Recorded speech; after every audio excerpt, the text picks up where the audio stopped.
estamos reunidos el Servicio de Cardiología del Hospital Militar para realizar un PROCON en cuanto a un tema que nos ha llamado la atención y que ha sido controversial en los últimos años en cardiología. Lo hemos denominado fibrilación auricular en hemodiálisis en tiempos donde todo es coronavirus. Como sabemos, desde hace mucho tiempo utilizamos la warfarina como el anticoagulante de elección para muchas de las indicaciones: trombos intracavitarios, fibrilación auricular, trombosis venosa profunda. Y en los 90 pues empezamos a utilizar las heparinas de bajo peso molecular, que parecía que nos daban algo más de seguridad y no requeríamos un control tan estrecho como el de la warfarina. En las últimas décadas hemos tenido la oportunidad de utilizar los anticoagulantes blancoespecíficos, que han facilitado la anticoagulación de muchos pacientes con probablemente una mayor seguridad. Sin embargo, en estos pacientes con hemodiálisis o con diálisis, sabemos que tienen un riesgo aumentado tanto de eventos tromboembólicos, donde principalmente el ACV es una de las causas de limitación y mortalidad en estos pacientes, dado que tiene un riesgo de más de 5 veces de eventos tromboembólicos, incluyendo ACV, que los pacientes que no tienen enfermedad renal crónica en estadios avanzados. Sin embargo, también tienen un riesgo aumentado de sangrado. Y en esta gráfica podemos ver cómo estos pacientes pueden tener un riesgo muy alto de trombosis, pero también van a tener un riesgo de sangrado, y esto nos va a limitar algunas terapias. Existen metaanálisis donde podemos evaluar el riesgo de los nuevos anticoagulantes versus la terapia estándar con warfarina. Tanto evaluar si hay alguna diferencia en cuanto a eficacia, principalmente en la génesis o en el endpoint, que serían ACVs y eventos embólicos, y en el desenlace de seguridad, que serían sangrados. Sin embargo, la mayor parte de estos estudios son estudios observacionales y carecemos de metaanálisis con ensayos clínicos robustos que nos permitan hacer recomendaciones en firme. También tenemos metaanálisis relativamente nuevos que nos hablan de la seguridad de los anticoagulantes en hemodiálisis, tanto dabigatran, apixaban, rivaroxaban versus warfarina y versus no anticoagular, que parecería otra de las opciones lógicas, ¿sí? Entonces estaríamos ante una disyuntiva de si estos pacientes con un riesgo elevado de trombosis, pero un riesgo también elevado de sangrado, se beneficiarían de nuevos anticoagulantes o warfarina, o por el contrario no anticoagularlos, ¿cierto? Es por esto que también podríamos plantear qué pasaría si la warfarina fuera un nuevo anticoagulante. ¿Y por qué hacemos esta pregunta? Porque históricamente y por tradición oral, en pacientes con enfermedad renal crónica, en los que decidimos que a pesar del riesgo de sangrado vamos a anticoagularlos, pues por esta tradición que nombraba hemos utilizado la warfarina. Pero si la warfarina fuera un nuevo anticoagulante y los DOACs fueran anticoagulantes viejos, probablemente la utilizaríamos. Tendría aprobación de la FDA este medicamento, que requiere control de INR, que tiene una absorción errática, que tiene un rango terapéutico estrecho y altas tasas de sangrado. Nos la venderían por marketing, nos la promocionarían como un nuevo anticoagulante en válvulas mecánicas. Entonces viene una discusión a continuación de si probablemente utilizaríamos warfarina, nuevos anticoagulantes, o ninguno de ellos. Es por eso que le doy paso a una decisión controvertida que vamos a tener el día de hoy con los fellows de cardiología del Hospital Militar Central en cuanto a medidas no farmacológicas en pacientes con FA y hemodiálisis, y pacientes y manejo farmacológico en estos mismos pacientes. Por favor, continúen. Muchísimas gracias. Bueno, muy buenas noches a todos. A todos buenas noches. Voy a comenzar entonces con la primera parte de la exposición que tenemos acá. Y para eso les voy a compartir mi pantalla. Antes de comenzar, les quiero pedirle favor a los participantes que, como yo tengo que ver la presentación, no puedo controlar exactamente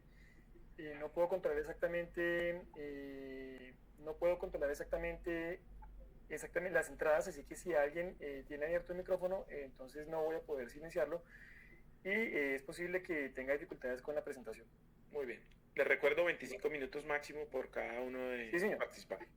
Bueno, yo me llamo Oscar Sosa, soy residente de segundo año de cardiología y el tema que nos tocó vamos a revisar el día de hoy es una serie que vamos a denominar la serie ProCons en cardiología y como ya lo dijo el doctor es básicamente anticoagulación y enfermedad renal crónica y me corresponde la parte de estar en contra. Antes de comenzar quiero aclarar una cosa, este es un ejercicio netamente académico, las opiniones que expresamos acá los residentes pues no necesariamente están de acuerdo con nuestro punto de vista y la idea no es buscar un ganador o un perdedor, todo lo contrario, lo que buscamos simplemente es mostrar un punto de vista basado en la evidencia, definir pues cada uno de los espectadores, la idea es que haga preguntas si las tienen y se tomen digamos un punto de vista personal basado en lo que vamos a presentar.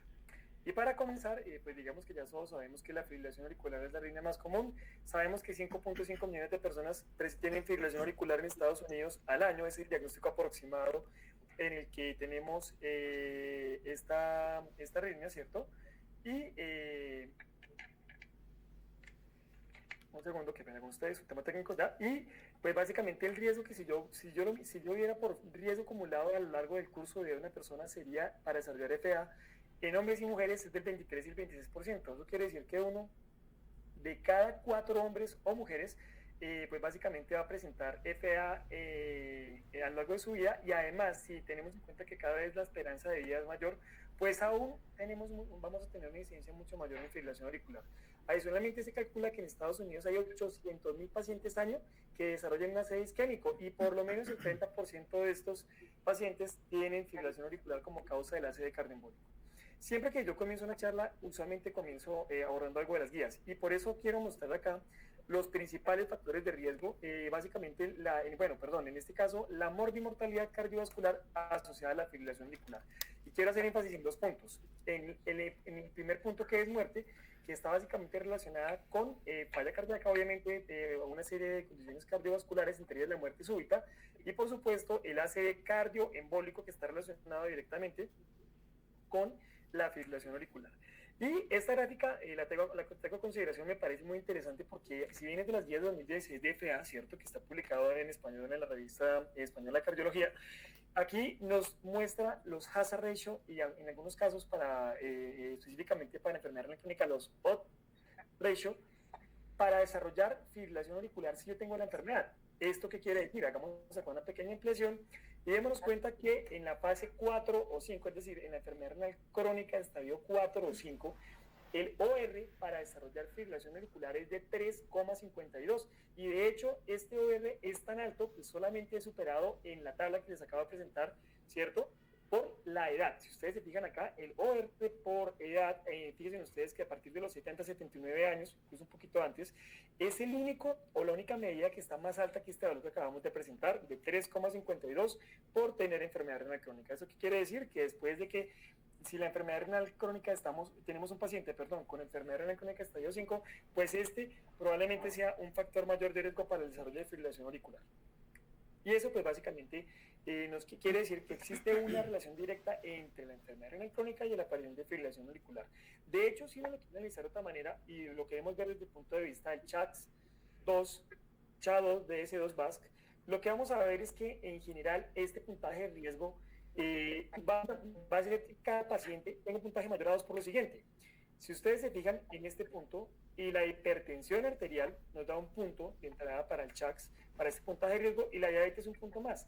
La inmensa mayoría de pacientes que desarrollan enfermedad renal crónica, cierto, estadio 5, tiene su principal causa en la nefropatía o bien diabética o bien hipertensiva. Así que obviamente la combinación de estas 2 enfermedades, por lo tanto, esos pacientes van a tener necesidad de anticoagulación, si lo vemos desde el punto de vista de factores de riesgo. Así que yo aquí en este punto quisiera plantear algo y es, ¿esos pacientes tienen realmente necesidad de anticoagulación? Y creo que la respuesta es básicamente la pregunta, es decir, esto es lo que vamos a tratar de desarrollar durante la charla, pero yo diría que, vamos a pensar un segundo algunas cosas, pensemos muy bien, detengámonos un segundo a pensar, y analicemos el tema a la luz de la evidencia y vamos a plantear esa necesidad de anticoagulación por un punto de interrogación en donde vamos a responder esa pregunta. Y el primer punto, o más bien el primer factor que uno se interroga es, ¿y entonces qué pasa con los scores de sangrado? Esto que estamos viendo está tomado, más bien son los puntos que estudia el Atria Stroke Risk Score, es decir, uno de los puntajes de riesgo que frecuentemente se utilizan para evaluar el riesgo hemorrágico en pacientes que van a ser llevados a anticoagulación. Acordémonos que el Hasblet solo está aprobado, por ejemplo, con warfarina, no está, digamos, validado con otros puntos, con otros anticoagulantes orales. Y miren ustedes que este Atria Stroke Risk Score, que es más o menos contemporáneo con el Hasblet, ¿cierto? Tiene en el punto de abajo donde está la flecha, aquí lo voy a indicar con el puntero láser, ¿cierto? Que si la tasa de filtrado glomerular es menor a 45 mililitros minuto o tenemos una enfermedad renal crónica, de entrada esto nos da un punto para sangrado. Es decir, que la enfermedad renal crónica sí se comporta, de acuerdo a este puntaje de lo que estamos viendo, como un factor de riesgo para sangrado. Entonces uno se cuestiona si realmente el beneficio de la anticoagulación en todo paciente con enfermedad renal crónica se mantiene a pesar del riesgo potencial que tiene el sangrado. Es decir, prevengo ACVs, pero ¿será que los estaré cambiando más bien por un riesgo importante de sangrado con esos pacientes? Es como la primera pregunta que hay que plantearse. En el 2018, ¿cierto? La Sociedad Europea del Corazón, específicamente la Sociedad Europea del Ritmo, digamos que nos manda una guía práctica clínica, o una guía práctica más bien sobre anticoagulación y en medicamentos blancos específicos o anticoagulantes, digamos, de acción directa, y en donde lo que resumen los principales estudios es lo que vemos en este cuadro. Fíjense ustedes una cosa muy interesante, y es que ningún estudio, ninguno, no importa cuál de los 4 anticoagulantes estemos revisando, nos está mostrando que por lo menos que tenga pacientes o que tengan algún tipo de diseño para utilizarlo en hemodiálisis. Si ustedes se fijan acá, los que de pronto más se acercan a eso son el apixaban y el rivaroxaban, porque de entrada el edoxaban, que si bien tiene dentro de su diseño un ajuste de dosis, no fue probado en ningún paciente que tenga enfermedad renal crónica estadio 5, ¿cierto? Por lo menos hasta el año 2018 no hay ninguna evidencia que eso se pudiera utilizar. De hecho, la razón es la que tenemos acá, y esta gráfica extractada del mismo artículo lo que nos muestra es que en el caso del dabigatran el 80% del medicamento tiene eliminación renal. En el caso del edoxaban el 50% de los medicamentos tiene eliminación renal, y en el caso del apixaban y del rivaroxaban la eliminación es respectivamente del 27 y del 35%. ¿Eso qué quiere decir? En términos generales, en estos dos medicamentos es probable, ¿cierto?, que podamos tener alguna luz de esperanza. Sin embargo, el estudio, repito, no fue diseñado para eso. Y eso básicamente porque esta tabla que nos habla, como les digo, del absorción y metabolismo de los DOACs, nos dice que esos medicamentos pueden tener eventualmente una eliminación hepática. Y que uno se lo fija acá, es básicamente en edoxaban y en dabigatran es mínima, ¿cierto? O no existe en el caso de dabigatran en edoxaban mínima, pero en la apixaban y rivaroxaban sí. Y puede ser un blanco interesante, y estoy seguro que el doctor Fernando, cuando tenga su parte, nos va a hablar ampliamente de ese concepto. Pero quiero revisar nuevamente entonces por eso. ¿Será que tenemos algún estudio que nos avale, por lo menos que permita el uso? Pues realmente esta es el apéndice complementario del RELAI, es decir, el dabigatran. Me dicen ustedes que todos los pacientes con una tasa de filtrado glomerular menor a 30 mililitros minuto fueron excluidos del estudio directamente, ni siquiera se contemplaron en el punto. Igual pasó con el edoxaban, ya vimos en la tabla anterior la razón, pues básicamente porque tiene una eliminación 50% renal con mínima eliminación hepática, ¿cierto? Y eso obviamente pone en riesgo a los pacientes de un alto riesgo de sangrado. Y aquí pasa lo mismo, y miren ustedes lo que pasó con el Rocket. En el Rocket AF, si bien es cierto, ellos tenían un paciente, y digamos que también tiene un diseño con dosis reducida, tienen que excluían a todos los pacientes con tasa de filtrado glomerular por debajo de los 30 mililitros minuto. Y en el Aristóteles, que también fue publicado en England, acá la cosa sí cambia. Aquí me toca decir que teníamos una luz de esperanza, porque básicamente esos pacientes, aunque estaban excluidos, ¿cierto?, fueron incluidos en cada uno de los brazos en promedio 1.5% de los pacientes, y básicamente se tomó un criterio de exclusión mucho más alto con el que tenía una mayor a 2,5 miligramos por decilitro. Y de hecho, en este estudio tenemos que tener 2 de 3 criterios para utilizar una dosis reducida de 2,5 miligramos cada 12 horas de apixaban. Luego, esos estudios, repito, no estaban diseñados para pacientes con enfermedad renal crónica estadio 5. Y pues básicamente viendo eso, digamos que el margen de evidencia que nos queda, ahí me toca decir que las guías de la CADIGO 2018 sí tienen 2 recomendaciones donde básicamente con un nivel muy modesto de evidencia y basados en algunos estudios observacionales de la vida real, en donde teóricamente algunos médicos basados en el alto riesgo de sangrado que tenía la warfarina utilizaban el apixaban y el rivaroxaban en dosis reducidas para anticoagular a esos pacientes, realmente es que son indicaciones off-label en este momento. Y incluso lo que vimos recientemente con la aparición del estudio renal en el ACC 2020 virtual, donde ellos mostraban que el estudio tuvo que ser interrumpido tempranamente, pues digamos que nuestra esperanza, que era la Pixaban, para que lograra hacer eso, pues básicamente quedó con un margen muy reducido de acción en esos pacientes. Sin embargo, le llama la atención a uno que si no tenemos entonces la posibilidad de utilizar DOACs, por lo menos no por diseños de estudio, sino porque tengamos una aprobación oficial por guías, sí nos puede quedar algo con la warfarina. Y aquí entonces es donde comienza la segunda parte de la charla, porque resulta que la warfarina es el tratamiento de elección. El doctor Palomino nos mostró en su primera diapositiva un ratoncito que estaba comiendo comarínicos, lo cual es cierto, ese estudio fue básicamente diseñado de esa manera, y luego esa warfarina, que comenzó como un raticida, se volvió un medicamento frecuentemente utilizado en los humanos. Entonces, yo quise revisar la evidencia sentándome en la warfarina para esos pacientes. Y miren ustedes lo siguiente, este es un metaanálisis muy interesante que fue publicado en el año 2012 en el New England, en donde incluyeron 146.000 pacientes inicialmente, pero solo analizaron 138.000.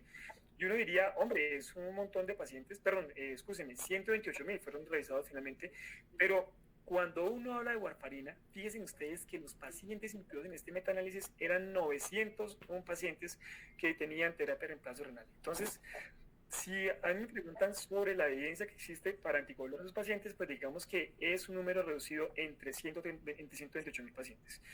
¿Y qué era interesante? Fíjense ustedes que esos pacientes tenían una tasa de ACE isquémico, y aquí lo tengo, digamos, un poco señalado para que sea más fácil la interpretación, que si el paciente tenía enfermedad renal crónica estadio 5 y medíamos desenlaces de ACE isquémico, la tasa de eventos era de 5,61 eventos por cada 100 personas incluidas en el estudio. Obviamente estamos hablando que estamos ajustando este estudio, se ajusta porque obviamente no podemos comparar 128.000 con 4.000 del siguiente brazo y con 900 del último brazo, pero cuando mirábamos la misma tasa de eventos ajustado a 100 personas, el sangrado que se presentaba por lo menos mayor era de 8,89.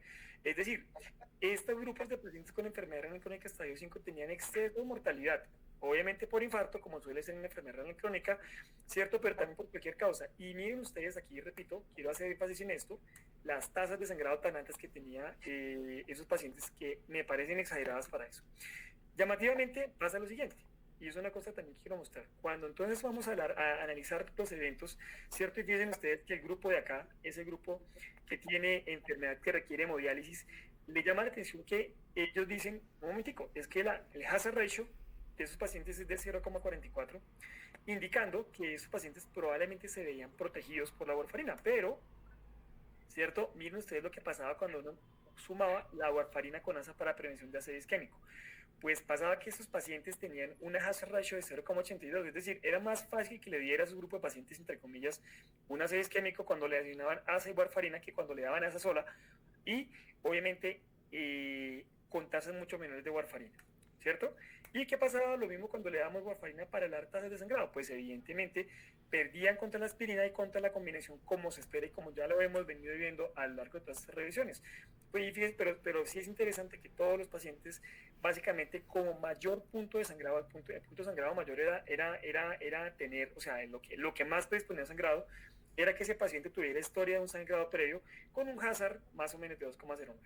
Eso tiene un impacto epidemiológico que no voy a entrar a discutir, pero a mí la verdad sí me quita la duda, porque es que este estudio, curiosamente, conceptúa a favor de la warfarina basado en el dato que ya les presenté. Así que yo traté de buscar un estudio con una muestra un poco mejor, y ahí es donde estaba incluso referido uno de los metaanálisis que mencionó el doctor Palomino, y miren ustedes lo que encontramos en esto. Esta vez, ¿cierto? La muestra fueron 48.825 pacientes, todos que estaban en enfermedad renal crónica estadio 5. Y lo que se hizo fue básicamente seguirlos en el tiempo para buscar el punto de desenlace duro era la presencia de una CB. Aquí no se ve muy bien porque el artículo, desafortunadamente el PDF colgado en internet no me permite mostrarlo mejor, pero me van a tener que creer que acá dice stroke, y aquí también, o sea, no dice sangrado sino stroke. En la gráfica lo que estamos viendo es que el ACE isquémico en el enrolamiento de esos pacientes fueron seguidos básicamente con nada, con ASA o clopidogrel, y aquí en el tercer brazo con warfarina. Repito, todos con enfermedad renal crónica estadio 5. Y en el segundo grupo eran pacientes que comenzaron el tratamiento con clopidogrel o con ASA y se pasaban a warfarina. Y básicamente lo que estamos viendo, repito, en una muestra de 48.000 pacientes, es que los pacientes parece que tenían menor eventos de stroke, de ACV isquémico específicamente, en el grupo de que no recibía nada o el que tenía ASA clopidogrel versus warfarina, sin diferencia, por lo menos estadísticamente significativa, o por lo menos en el tercer año de seguimiento, entre no darle nada y darle clopidogrel, lo cual hace pensar que esos pacientes tenían un exceso de riesgo de ACV isquémico. No estamos hablando, repito, del hemorrágico. Pero peor aún, cuando entonces esos estudios fueron hechos no con la escala CHA2DS2-VAX, sino con la escala CHATS. Y miren ustedes que a pesar de que yo tuviera 5 puntos en el CHATS, ninguna escala favorecía el uso de la warfarina. Y lo mismo pasaba con las edades, con si era diabético o no diabético, si básicamente tenía algún tipo de problema con la prescripción de warfarina, etc. Y en conclusión, ese estudio, a diferencia del anterior, sí digamos que favorece no hacer nada. Es decir, esos pacientes perfectamente podrían estar de acuerdo a ese estudio, manejados sin anticoagulación, asumiendo el riesgo de sangrado. Y ese es básicamente el segundo punto. Y el tercer punto que queremos mostrar acá sobre la warfarina, pues porque, repito, estoy seguro que el doctor Fernando nos va a hacer una exposición amplia sobre los NOACs, es ese estudio. Fíjense ustedes que ese estudio habla sobre la efectividad de la warfarina en pacientes viejos, por llamarlo de alguna manera, que tenían hemodiálisis y básicamente los incidentes que tenían con respecto a la fibrilación auricular. Y aquí lo que hice fue que amplié un poquito la tabla principal para que ustedes vean las edades. Son pacientes que en la tabla que ustedes ven aquí tienen 68 años de edad en promedio. Es decir, la edad media son nuestros pacientes en términos generales. Y muchos de ellos estaban básicamente siendo cuidados en múltiples centros. Y lo que quiero mostrar acá, fíjense ustedes, de color rojo, es que los pacientes que básicamente hacían un ACV isquémico con warfarina o sin warfarina, con una incidencia estimada por 100 personas. Ese estudio realmente lo que tenía era un match de 4-1, match pacientes que no tenían, que tenían tratamiento con warfarina, eso es lo que no tenían, y lo que uno ve es que son muy similares las tasas o las incidencias por cada 100 personas en el estudio, pero cuando revisamos en el stroke hemorrágico, la cosa sí cambia y está en contra de la warfarina. Es decir, parece ser que esos pacientes con enfermedad renal crónica estadio 5 tienen muy pocas posibilidades de anticoagularse, porque básicamente la predisposición global de los estudios es de sangrado. Y miren ustedes el hazard.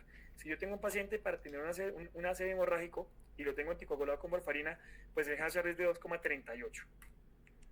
Y entonces uno diría, y si no lo puedo anticoagular con NOACs, probablemente porque no tengo lagunas en la evidencia, ¿cierto? Pues, repito, pues habría que analizar con detalle y con pinza el renal, que fue suspendido tempranamente, y obviamente el diroxaban tampoco es una idea que no parece muy fuerte la idea. Entonces, ¿qué me queda? Pues digamos que el cierre percutáneo en el auriculillo.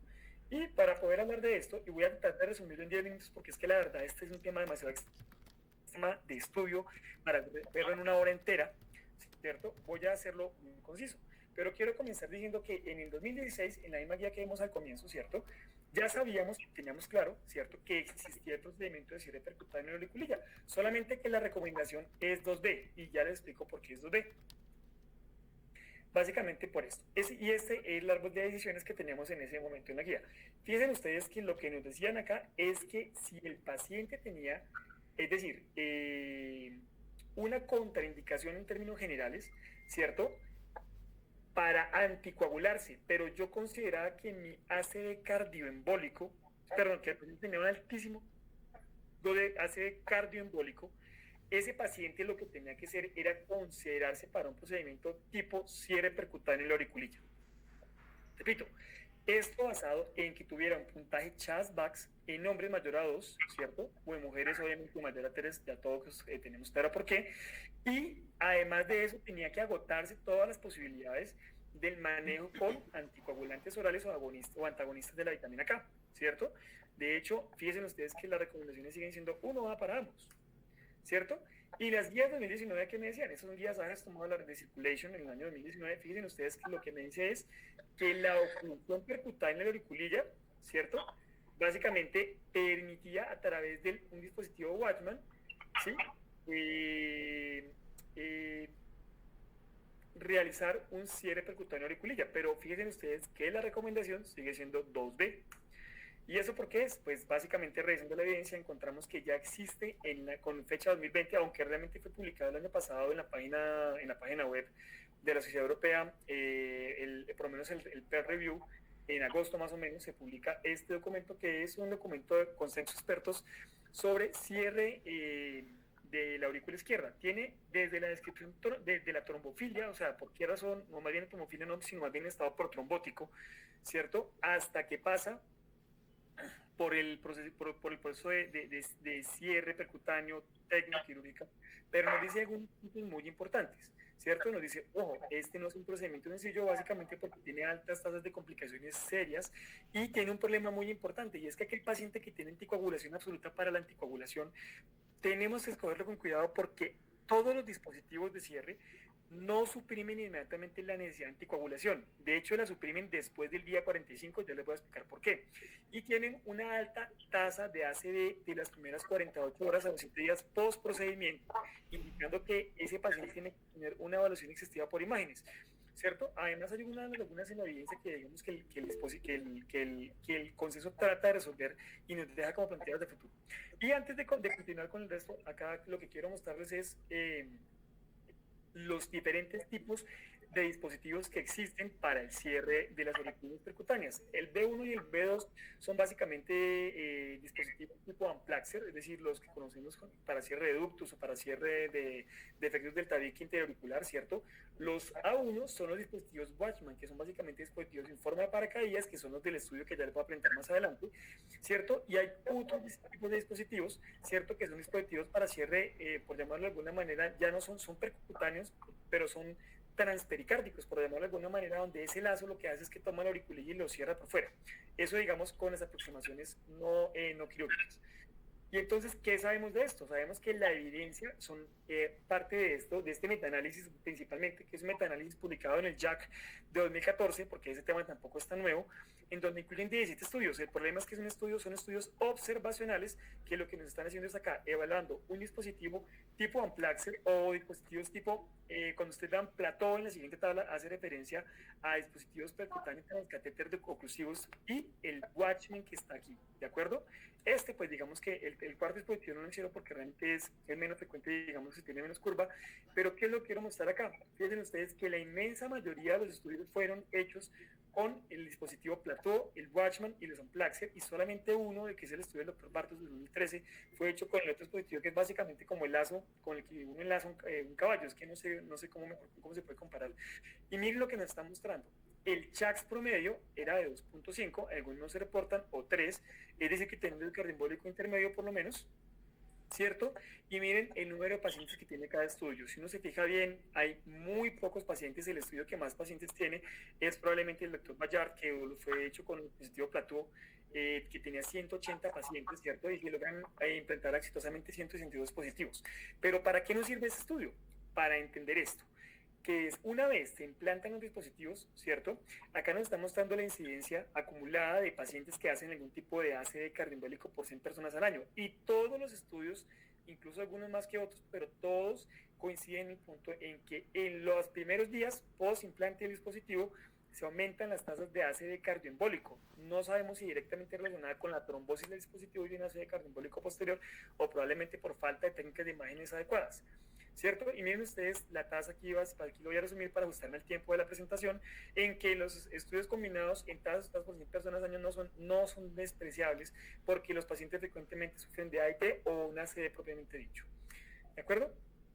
Adicionalmente hay que tener en cuenta que hay procedimientos percutáneos que miren ustedes que tienen una tasa importante de complicaciones. Si uno lo mira básicamente uno por uno, hay derrame pericardio, hay pacientes que se taponan, hay pacientes que se emboliza el dispositivo, porque estos también tienen que ver directamente con el entrenamiento y la pericia del hemodinamista que lo implanta. Bueno, y por último, en este estudio, digamos que acá tenemos al primer año la tasa completa de los estudios de ACD cardioembólico. Estas son las complicaciones ajustadas por año. Fíjense ustedes que las tasas van desde el 4%, perdón, hasta el 22% de complicaciones relacionadas con el implante del dispositivo. Sin embargo, pues no todo es una zona gris. Después llega ese estudio en 2014, donde nos comienzan a mostrar el dispositivo Watchman, que es el que yo les mostraba, en donde básicamente un estudio que se llama el Prevail, ¿cierto? Se utiliza el dispositivo Watchman para poder cerrar la auriculilla, donde lo que básicamente querían era evaluar la eficacia. Aquí la verdad es que el estudio, pues básicamente, como ustedes ya saben, tiene un CHACS mayor a 2, y lo que hicieron fue randomizar nuestros pacientes en 2 brazos, cada brazo 45 días a 6 meses, ¿cierto? En donde en un grupo recibían warfarina y en otro no la recibían. En el grupo de la izquierda, como se pueden dar cuenta aquí, la warfarina no era una opción desde el día 45, pero antes el INR tenía que ser terapéutico.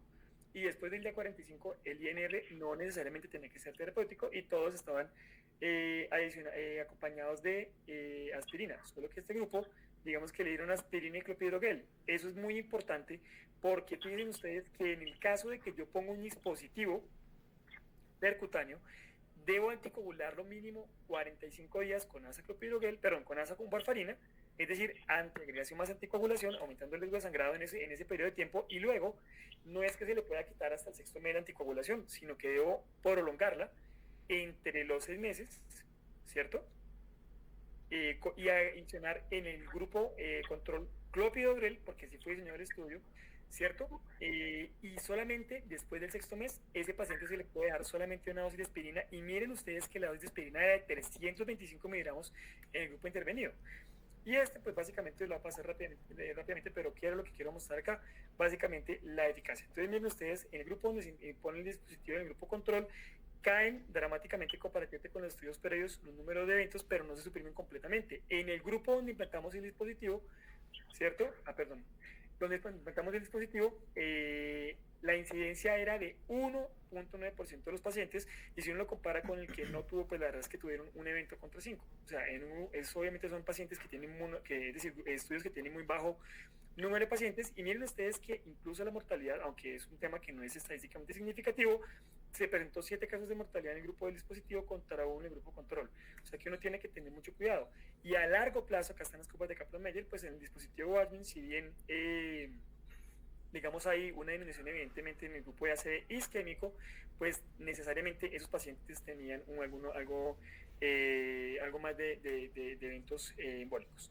Entonces, en términos generales, es básicamente un dispositivo que se considera seguro, que tuvo una baja tasa de complicaciones, probablemente lo hicieron en grupos expertos, y miren ustedes, pero esto sí me parece un tema absolutamente llamativo, ¿cierto? Que en los dispositivos de cierre percutáneo, comparado con las tasas de sangrado en pacientes que tienen enfermedad renal crónica, en el Aristóteles, en el Rocket y en el Relay, está en 0.70. Es decir, a pesar de lo que acabamos de ver, donde en el grupo control los pacientes tenían un aumento en la incidencia ACV isquémico, comparado con los otros estudios clásicos y los pivotales, parece que esta es una intervención segura en esos pacientes, ¿sí?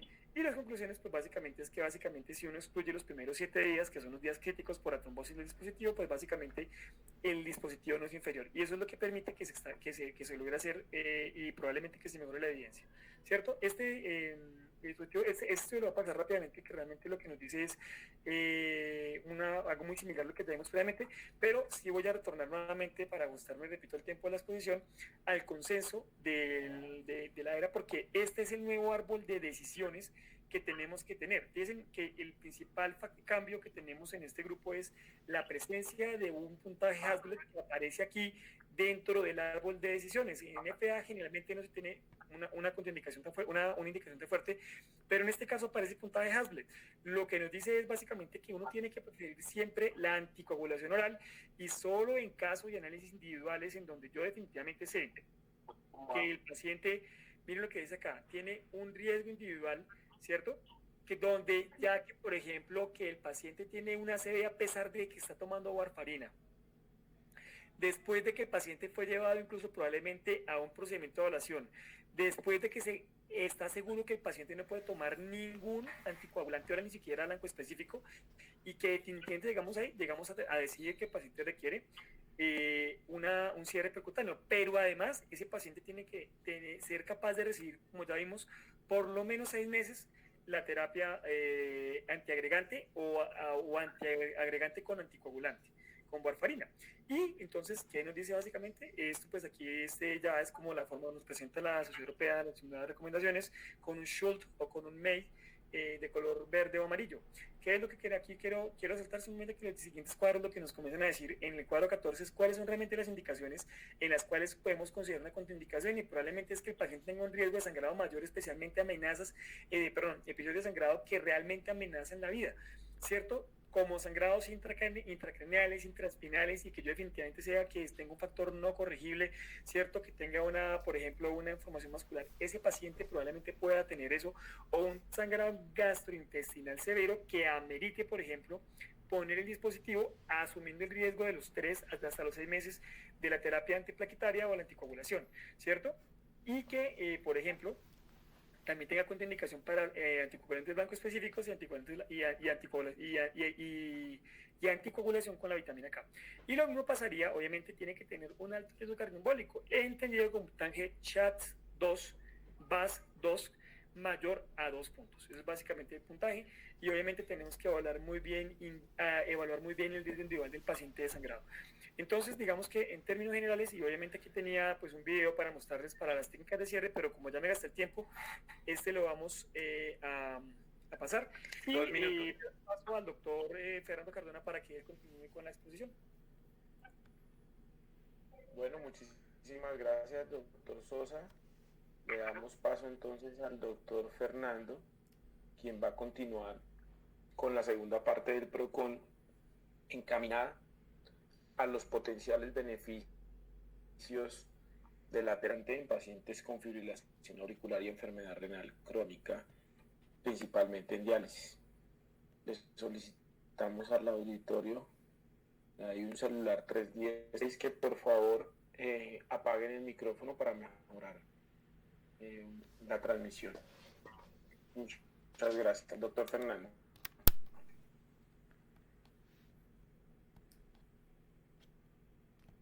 Buenas noches a todos. Quisiera antes de eso confirmar que pueden ver mi pantalla.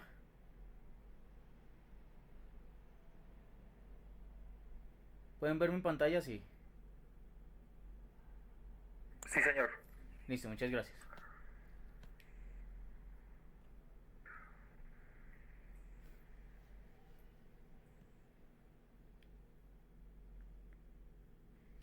Bueno, para quienes no me conocen, mi nombre es Fernando Cardona, fellow de cardiología. Digamos que los pacientes con fibrilación auricular son una población muy grande, y entre esos pacientes no es infrecuente encontrar enfermedad renal crónica. De hecho, si lo vemos a la inversa, entre los pacientes con enfermedad renal crónica hay cierta predisposición a tener fibrilación auricular porque comparten los factores de riesgo. El problema es cuando estos pacientes llegan a sus fases terminales de enfermedad renal crónica de hemodiálisis, porque las recomendaciones son algo ambiguas y los pacientes tienen ciertos riesgos que algunos consideran inaceptables. Es por eso que vamos a hacer esta charla de anticoagulación en hemodiálisis o miedo, pero realmente vamos a ver las razones por qué sí, por qué no. Yo creo que sí hay que anticoagularlos. Hay que hablar de unos datos claves inicialmente. La fibrilación auricular es la arritmia más frecuente, afecta a más o menos 2 millones de personas solo en Estados Unidos, y esta prevalencia depende de la edad. Aproximadamente por debajo de 40 años los pacientes, un 2.3% de los pacientes tienen fibrilación auricular, y en mayor de 65 años de edad es 5.9%, y esta prevalencia va aumentando a medida que van ganando edad los pacientes. Y de toda la población americana, el 13% tiene algún grado de enfermedad renal crónica, pero es un dato mucho más curioso que hasta un 27% de los pacientes en hemodiálisis tienen fibrilación auricular, y hasta un 0.4% de los pacientes mayores de 75 años de edad están en hemodiálisis, casi un 0.5% entre los 45 y 64 años de edad. Este último dato es bastante importante porque eso quiere decir que la población tampoco es tan frecuente, lo cual hace muy difícil su estudio. La enfermedad tromboembólica, y más específicamente digamos el riesgo de accidente cerebrovascular, no es algo propio de la fibrilación auricular, también es algo del propio o un factor de riesgo de la enfermedad renal crónica. Tanto así que la enfermedad renal crónica, inclusive la hemodiálisis per se, aumenta el riesgo trombótico. Entonces miren en este estudio como el doctor Seliger, solo en pacientes que tienen enfermedad renal crónica sin fibrilación auricular, simplemente los pacientes con enfermedad renal crónica, comenzaban ya desde hace mucho tiempo a ver que a medida que se va deteriorando la función renal, comenzaba a aumentar el riesgo de presentar un ACV. Aproximadamente, bueno, miren que aquí a medida que va aumentando la edad de estos pacientes, aumenta el riesgo de presentar un ACV. No solo eso, sino que a medida que, y en población caucásica, por ejemplo, vemos que los pacientes tienen un riesgo con enfermedad renal crónica aumentado de hacer ACVs isquémicos y ACVs hemorrágicos tanto para mujeres como para hombres. No solo eso, sino que también en pacientes que tienen enfermedad renal crónica y que desarrollan proteinuria, la proteinuria es un factor de riesgo para hacer ACVs. ¿Qué pasa si tenemos pacientes únicamente con hemodiálisis sin fibrilación auricular? El doctor Nishimura ya hace mucho tiempo, también en 2003, cogió 215 pacientes en hemodiálisis y excluyó fibrilaciones auriculares. Y vean este dato tan sorprendente, y es que aproximadamente un 33% de los pacientes que están en hemodiálisis tienen un trombo en la aurícula, en el apéndice auricular izquierdo, en la auriculilla. Es decir, 71 de 255 pacientes. En promedio estos pacientes llevaban más o menos 111 meses en hemodiálisis. ¿Por qué excluyó la fibrilación auricular? Porque es muy bien sabido por todos que es un factor de riesgo fuerte, hubiera contaminado el estudio, y ya sabemos que si dejamos un paciente con una fibrilación auricular durante 3 días, al tercer día 14 al 27% de los pacientes ya tienen un trombo en la auriculilla izquierda. Hay que destacar en este estudio que el 0% de los pacientes que estaban en diálisis peritoneal tenían trombos en la aurícula izquierda, solo uno tenía un trombo y era en la aurícula derecha. Y esto, aunque puede ser probablemente porque la población no está adecuadamente representada, los autores se atreven a opinar que de pronto es más bien porque los pacientes en hemodiálisis, su sangre tiene contacto con la membrana, y este contacto de la membrana con neutrófilos, monocitos y plaquetas aumenta o favorece un estado proinflamatorio y procoagulante. Esto es en pacientes sin fibrilación auricular. Factores de riesgo para que esto pase: que estuvieran con ASA, ojo con esto, que estuvieran con ASA, y pacientes con diabetes mellitus que tuvieron un hematocrito menor al 30%. ¿Por qué un paciente con fibrilación auricular por qué un paciente con enfermedad renal crónica puede tener factores de riesgo o puede tener mayor asociación con fibrilación auricular? Digamos que los pacientes con enfermedad renal crónica comparten factores de riesgo similares a los que tenemos para hacer fibrilación auricular. No solo eso, sino que son pacientes que tienen crónicamente sobrecarga de líquidos, lo cual aumenta las presiones en el ventrículo izquierdo, en la aurícula izquierda. De sobrecarga de volumen crónico, generalmente tienen una activación a una titulación, un aumento de todos los factores inflamatorios, proinflamatorios, una activación del sistema simpático de forma crónica, una activación del sistema renina-angiotensina aldosterona, que favorecen una fibrosis, un remodelamiento ventricular izquierdo, y todo remodelamiento ventricular izquierdo y disfunción ventricular izquierda aumenta la presión en la aurícula izquierda, lo cual la dilata y favorece la fibrilación auricular. Entonces no solo comparten factores de riesgo, y la enfermedad renal crónica no solo tiene una asociación meramente estadística con fibrilación auricular, sino que además favorece mediante mecanismo fisiopatológico la aparición de fibrilación auricular. No solo la fibrilación auricular es un factor procoagulante, esto ya lo sabemos todos por su éstasis vascular y por su aumento de la carga trombótica por el daño estructural endotelial y daño en la superficie auricular, sino que la enfermedad renal crónica 1 más 1 es igual a 2, entonces fibrilación auricular procoagulante más enfermedad renal crónica, dado por su aumento en el inhibidor del activador del plasminodo tisular, el aumento de los niveles de factores de coagulación y el aumento de marcadores inflamatorios con la interleuquina 6 y proteína C reactiva. Todo esto aumenta la probabilidad y genera un estado y un ambiente proinflamatorio y procoagulante, lo cual favorece los desenlaces isquémicos. ¿Qué tanta relación tenemos entre fibrilación auricular y enfermedad renal crónica? En cuanto a qué tanto se relacionan estas dos patologías. Y vean cómo ya nada más en el 2009 ya habíamos en este estudio, lamentablemente el doctor Go de pronto no nos habló tanto, digamos, de tasas de filtración un poco más bajas, sino que ya nos demostraba cómo cuando cae la tasa de filtración de 90 a 60 va aumentando la incidencia de fibrilación auricular por todos los factores anteriormente mencionados. Es decir, a medida que va progresando la enfermedad renal crónica, se aumenta el riesgo de fibrilación auricular. Y en vista que nuestra población cada vez es más vieja, cada vez tiene más deterioro de la función renal, y cada vez vamos a ver más pacientes con enfermedad renal crónica y fibrilación auricular. Vean estos datos importantes. La tasa de tromboembolismo y desenlaces isquémicos va aumentando a medida que va cayendo la función renal. A medida que va cayendo de 60 a 45 aumenta el riesgo isquémico, no solo de trombosis cerebral, sino de desenlaces isquémicos. Y no solo esto se relaciona con la tasa de filtración baja, sino a medida que, lo que hablamos al principio, la proteinuria se va comportando como también un factor de riesgo de procoagulabilidad. Los estudios demuestran que generalmente, aunque una proteinuria es protrombótica cuando es mayor a 8 gramos al día, cualquier grado de proteinuria a medida que va aumentando, porque el punto de corte de este estudio es 30 miligramos por decilitro. A medida que va aumentando la proteinuria, aumenta el riesgo de desenlaces isquémicos. De hecho, en pacientes en hemodiálisis, la prevalencia de fibrilación auricular varía dependiendo la situación geográfica de estos pacientes. Y vean cómo en los pacientes en Bélgica la probabilidad de tener una fibrilación auricular es del 29%, aquí no, es del 24.7%, en cambio en Japón es del 5.6%. El comportamiento de fibrilación auricular y la correlación con hemodiálisis varía entre un área geográfica a otra. De hecho, la prevalencia de fibrilación auricular en enfermedad renal crónica en hemodiálisis es mayor que en la población general y va de un 14 a un 24%. Aumenta la mortalidad y aumenta el riesgo de accidente cerebrovascular de hasta un 3.4 por cada 100 pacientes por año versus la población que no está en hemodiálisis, que es de 1.9 por 100 pacientes por año. Inclusive si cogemos un paciente únicamente con enfermedad renal crónica sin fibrilación auricular, vea lo que va pasando con estos pacientes a medida que va pasando el año. En este seguimiento a 7 años de pacientes con hemodiálisis sin fibrilación auricular documentada, los investigadores Vázquez y colaboradores fueron siguiendo estos pacientes hasta el 7º año y se dieron cuenta que en el primer año la incidencia de fibrilación auricular fue de 1.2% y al 7º año la incidencia fue de 12.2%.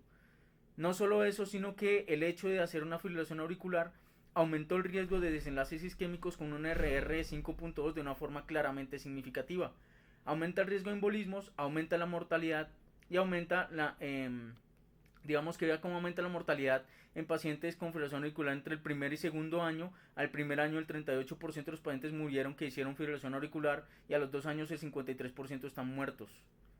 La mortalidad en pacientes en ritmo sinusal sin que se les documente fibrilación auricular es mucho menor, 14% al primer año y 31% al segundo año. Ahora veamos el registro del Dr. Oles en el registro danés, que incluyó hasta 132.372 pacientes en fibrilación auricular no valvular, de los cuales tomó los pacientes con enfermedad renal crónica. 3.4% de ellos tenían enfermedad renal crónica y de ellos solo el 0.7% tenían hemodiálisis. 0.7% de 132.000 pacientes es muy poquitos pacientes, que cada vez vamos a ver mucho más frecuentes, pero que nos da una idea de qué tan difícil es estudiar y qué tan difícil es conseguir estos pacientes para estudios adecuados. Entonces vean cómo la enfermedad renal crónica a medida que va progresando, los pacientes que tienen fibrilación auricular pero no tienen enfermedad renal crónica tienen un riesgo aumentado de ACVs, pero a medida que aparece la enfermedad renal crónica se duplica y hasta triplica el riesgo de ACVs, se triplica el riesgo de sangrados, se duplica prácticamente y triplica el riesgo de infartos de miocardio y aumenta la mortalidad de forma significativa. Vean, de 11 por cada 100 pacientes por año hasta 29 por cada 100 pacientes al año en pacientes que están en diálisis. Vean cómo empeora los desenlaces. Los pacientes que están en enfermedad renal crónica y fibrilación auricular aumenta el riesgo 1.49 el HR y este riesgo aumenta si entran en diálisis. Estamos hablando de ACVs y complicaciones tromboembólicas. Si usted le pone warfarina a esos pacientes, les reduce ese desenlace isquémico o de ACV isquémico. Si usted les pone warfarina, lógicamente van a sangrar mucho más.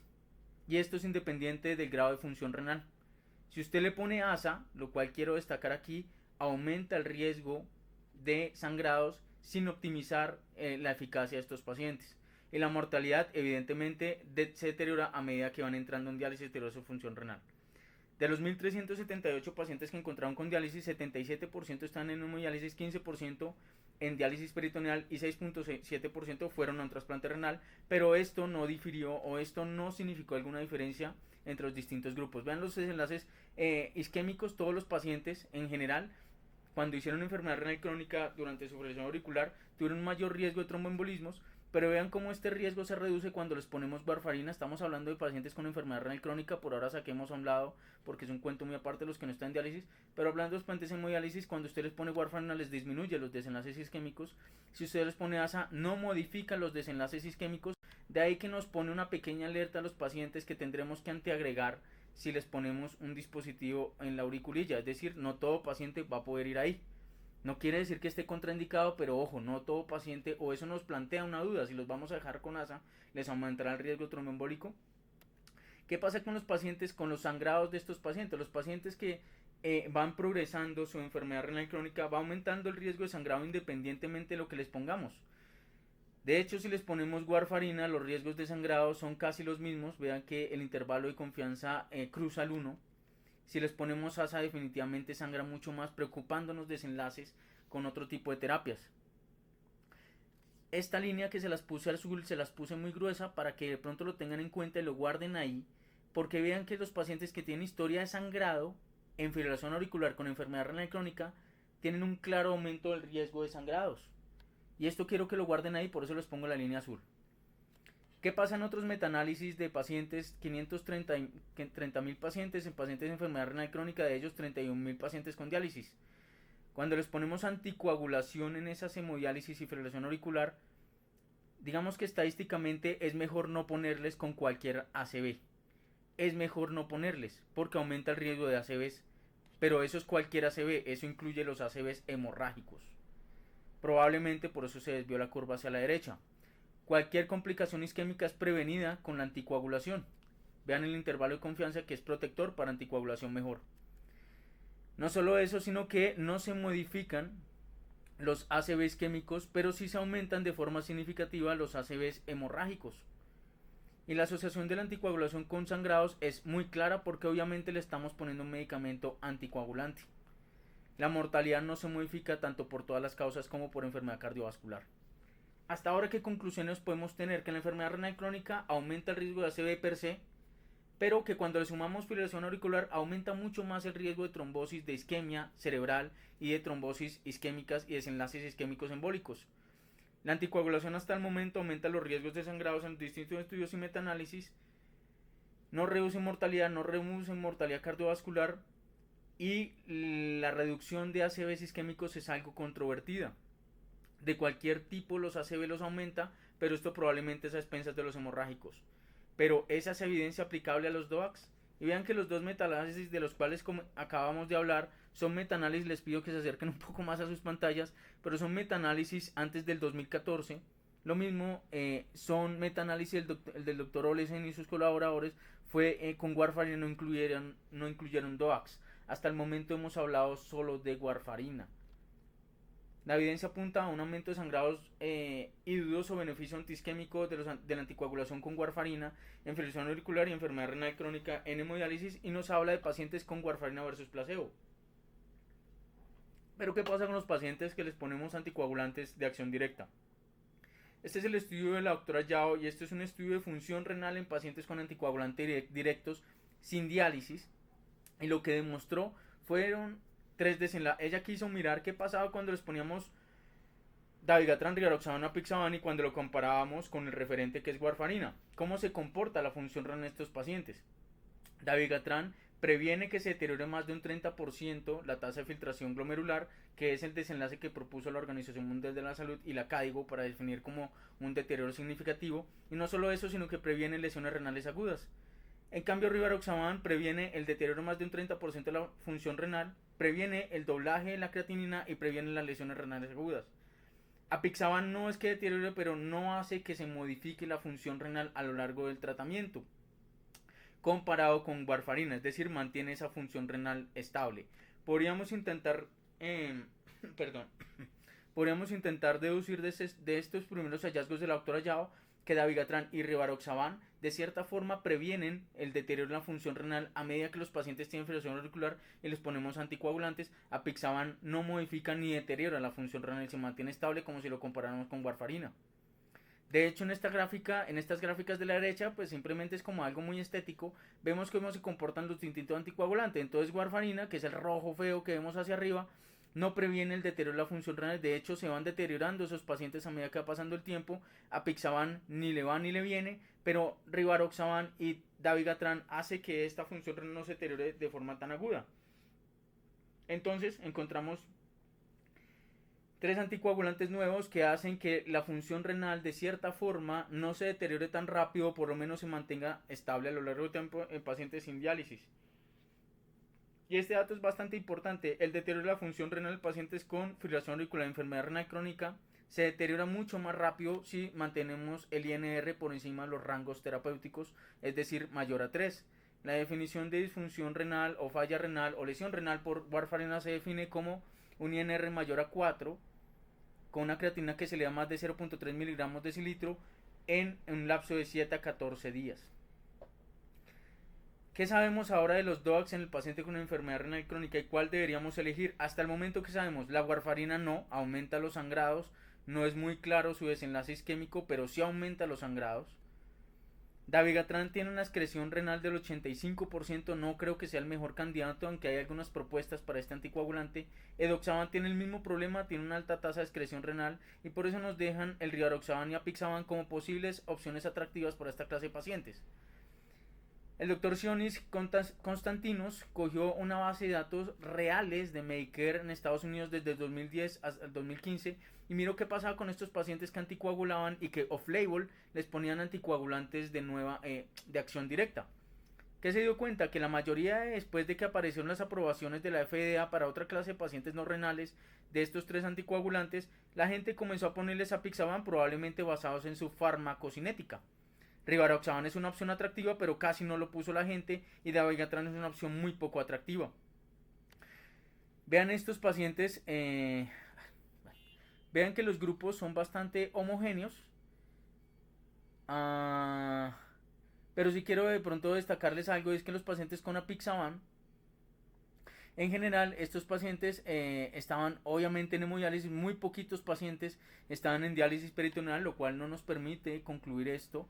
Pero sí los pacientes que estaban en apixaban tenían una tendencia a tener similar prevalencia de cáncer, de anemia y de infarto, eran pacientes bastante homogéneos.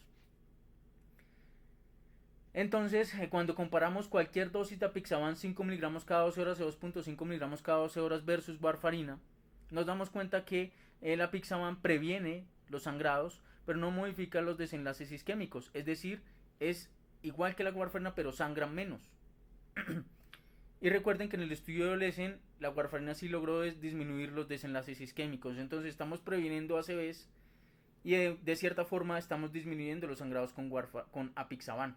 Si ustedes miran las gráficas del lado derecho, aquí se ve que si usted compara cualquier dosis de apixaban no se modificaron los desenlaces isquémicos, ni los sangrados intracraneales, ni la mortalidad, pero sí se redujeron los sangrados mayores y sangrados gastrointestinales. Es importante destacar que solo un 2/3 de los pacientes habían completado el criterio de adherencia, que era durar menos de 30 días entre fórmula y fórmula sin haber reclamado los medicamentos, y esto probablemente habla de intolerancia o sangrados menores que hicieron que los pacientes abandonaran el tratamiento, algo a tener en cuenta. Sin embargo, aunque no se modificaron los desenlaces isquémicos inicialmente cuando comparamos apixaban cualquier dosis versus warfarina, cuando miramos los pacientes que se pusimos 5 miligramos de apixaban 2 veces al día versus apixaban 2.5 miligramos, los pacientes que les pusimos dosis más altas sí lograron reducir los desenlaces isquémicos e inclusive mortalidad. Eso hizo que la guía del 2019 de AJA para fibrilación auricular permitiera darle una recomendación a pacientes en hemodiálisis con apixaban. Apixaban puede estar asociado a mayor seguridad, ambas dosis, y eficacia, en especial si la dosis es de 5 miligramos 2 veces al día, en comparación con warfarina en este grupo poblacional, y se requieren más estudios prospectivos. Entonces, ¿por qué apixaban 5 miligramos sangra menos que 2.5 miligramos 2 veces al día? Esto es ilógico desde cualquier punto de vista.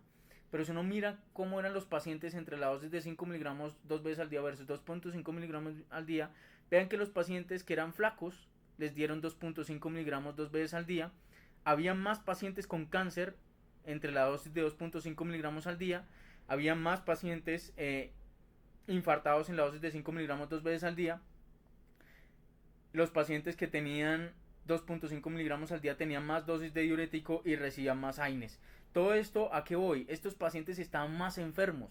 Los pacientes que les dieron 2.5 miligramos 2 veces al día estaban mucho más enfermos. Por eso hizo que seguramente los médicos que le estaban poniendo esa dosis le bajaron la dosis. Eran pacientes más mórbidos. Ya no estamos hablando de estudios como el Rocket, el Relight, el Aristotle o inclusive el Prevail o el Protect o el Evolute del Watchman, sino que estamos hablando de pacientes muy mórbidos con CHAS-VASc que en promedio son 5.2, 4.9, 5.5. Son pacientes bastante mórbidos que no se asemejan a alguna otra población, y es por eso que hay que darle cierto beneficio a la duda a esta clase de estudios, aunque son retrospectivos. No hubo la heteroscisión.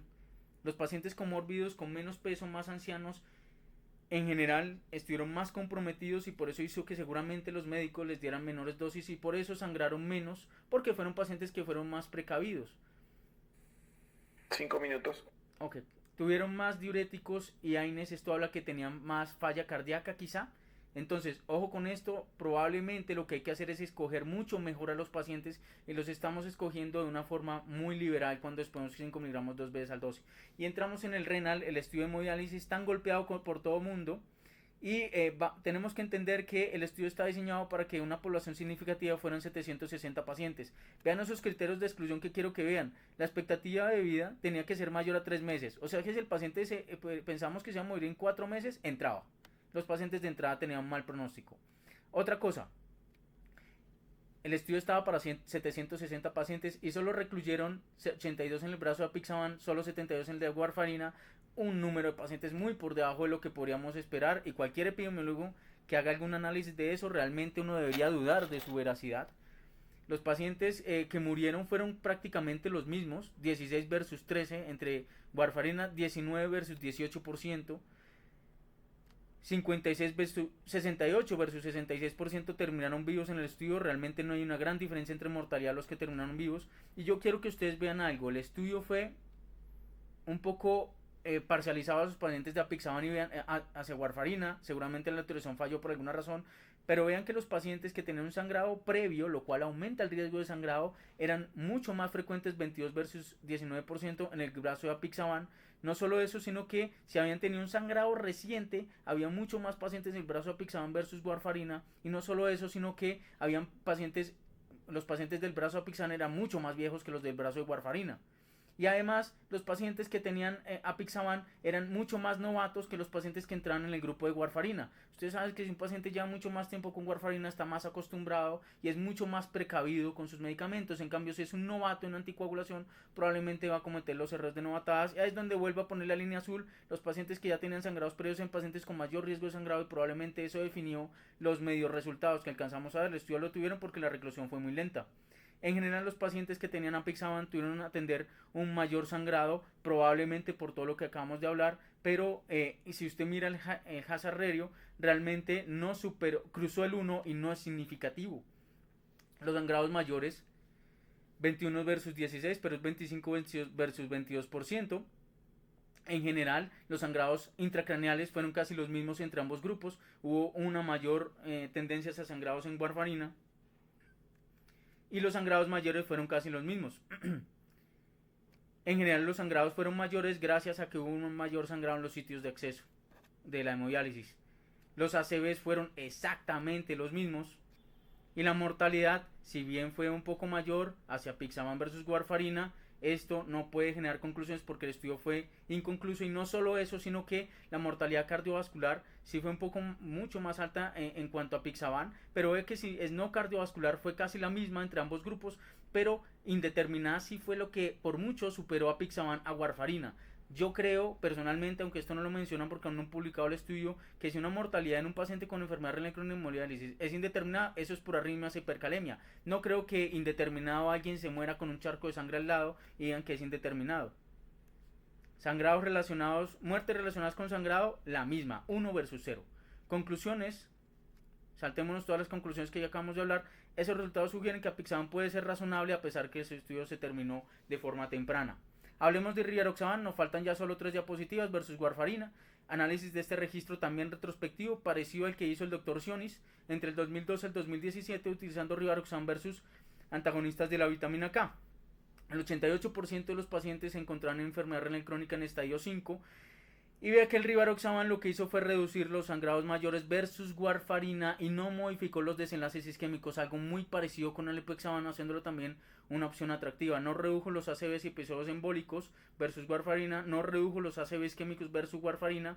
Recuerden el estudio de Olesen, warfarina redujo los desenlaces isquémicos cuando se los pusimos a los pacientes que entraron en hemodiálisis, y rivaroxaban sí logró reducir los sangrados mayores en un 32%. Rivaroxaban 20 versus 15 miligramos, la mayoría están en 20 miligramos. Parece reducir los sangrados mayores de forma significativa y disminuir numéricamente de forma no significativa. Esto sí es importante, vea que la tendencia es hacia una reducción de los ACVs isquémicos, pero numérico más no significativa los ACVs isquémicos. Se requieren mucho más estudios prospectivos. No nos podemos decepcionar, nos queda en el estudio Axadia, apixaban 2.5 miligramos 2 veces al día versus warfarina, y el estudio ABCDEAL, que es warfarina versus nada. Conclusión: los pacientes con hemodiálisis y fibrilación auricular tienen un riesgo aditivo de trombosis y ACV isquémicos que no podemos ignorar. Si bien es cierto que este grupo de pacientes tiene mayor riesgo de hemorragias intracraneales, esta no debe ser una razón para no hablar de anticoagulación oral en hemodiálisis, no debe ser un tabú y de hecho es una razón para seguir investigando y escoger mejor nuestros pacientes o elegir estrategias no farmacológicas como la que nos habló el doctor Sosa. ¿Qué hacemos si venimos anticoagulando a un paciente con fibrilación auricular, enfermedad renal crónica y nos entra en hemodiálisis? Salimos corriendo, le quitamos la anticoagulación y le dejamos el riesgo isquémico altísimo que veíamos en los estudios y los metaanálisis y le decimos: quedas con un riesgo de ACV, ya no vas a sangrar, tranquilo, pero puedes quedar paralizado de por vida, y nos tapamos los ojos y aceleramos. ¿Qué hacemos con el 33% de esos pacientes que tienen hemodiálisis y trombo en la auriculilla izquierda? Nada, no les pongo anticoagulante, les podemos decir: tranquilo, tienes ese trombo ahí, eso es normal, no lo vamos a anticoagular porque puede sangrar. Recordar siempre que jamás será prudente sacar datos de un estudio inconcluso, háblese del renal puntualmente. Muchas gracias. Bueno, muchas gracias a los expositores Highlander, Forever. Bueno, yo creo que es un tema controversial. Es un tema que nos de odios y de amores. Y pues yo, como siempre, ustedes me conocen, me encanta ser abogado del diablo y hacer preguntas y hacer unas ciertas discusiones, ¿no? No sé si el doctor Duque nos escucha. Bueno, lo primero es que... Sí, estoy escuchando perfecto. ¿Qué más, profe? Bien, gracias. Muchísimas gracias por asistir a estas horas. Bueno, una de las cosas es que hay un metaanálisis reciente de una universidad en Taiwán, ¿no?, que compara el uso de warfarina y apixaban en cuanto a desenlaces de seguridad y a desenlaces de eventos trombóticos. El resultado, que fueron estudios principalmente de cohorte, no son ensayos clínicos, y todas las limitaciones que vienen de ello, sugieren que no hay una diferencia en eventos tromboembólicos, pero sí hay una diferencia en seguridad, ¿cierto? Y hay un metaanálisis aún más reciente de este año, del JACC, que creo que todos conocemos, donde se evalúa la terapia anticoagulante versus la terapia, o no anticoagular mejor, donde queda claro que primero, pues edoxaban no tiene estudios al momento para poderlo evaluar. Segundo, que el dabigatran y la warfarina, incluso el dabigatran sangra más que la warfarina, ¿cierto? Que la warfarina claramente sangra más que el apixaban.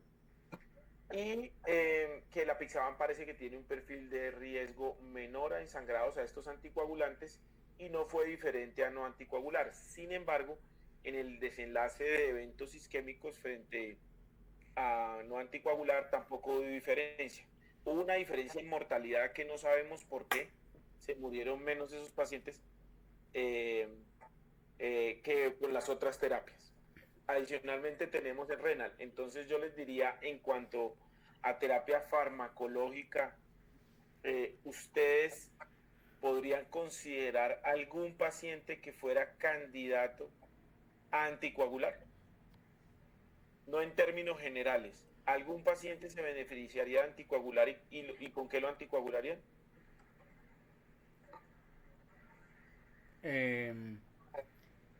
Pues, doctor, realmente me parece que la anticoagulación aumenta el riesgo de sangrado con warfarina. Pues el doctor Olosen sí demostró que si uno los anticoagula disminuye los riesgos isquémicos. Yo no ignoro el metaanálisis del doctor Chan, que dice que se aumentó los riesgos de ACV, pero es el único metaanálisis que logró demostrar eso, y hay otros 3 metaanálisis que muestran lo contrario: se reducen los desenlaces isquémicos, se aumentan los sangrados. Entonces, partiendo de eso, anticoagularlos, hay que anticoagularlos probablemente, pero no los estamos escogiendo bien. Yo me iría con apixaban, y me parece que los pacientes con enfermedad renal crónica habría que estudiarlos muy bien porque si tiene un trombo en la auriculilla, ya no le podemos poner un Watchman.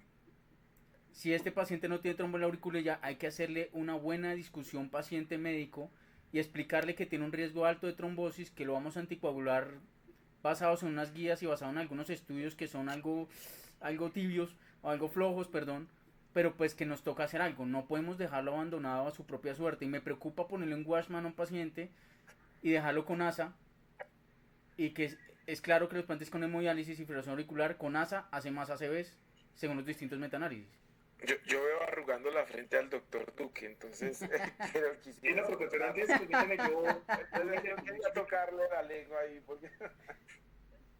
el doctor, a mí me parece que el problema real en el tema anticoagulante de los pacientes no está en sí en la presión de la sede cardíaca.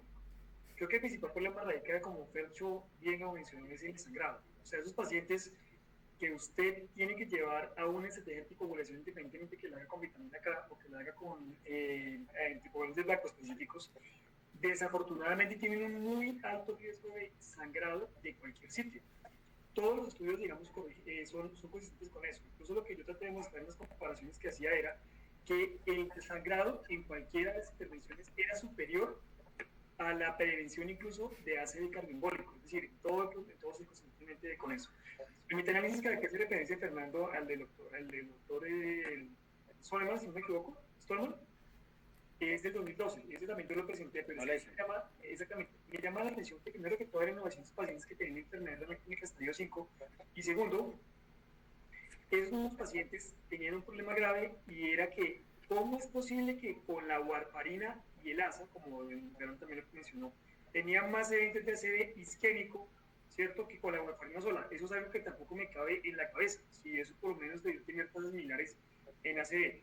¿Es posible que haya sido así? Yo no puedo negar lo contrario, pues, porque ese fue el valor numérico, pero básicamente el estudio apoya su punto en eso. Pero lo que sí es consistente en todo lo que viene después es que es en que todos los pacientes, en todos los estudios, sangraban más. Y yo creo que uno tiene que sopesar también en esos pacientes, como bien lo mencionó Fernando, poner a sangrar más versus poner a tener un ACV cardioembólico, y los sangrados eran mayores.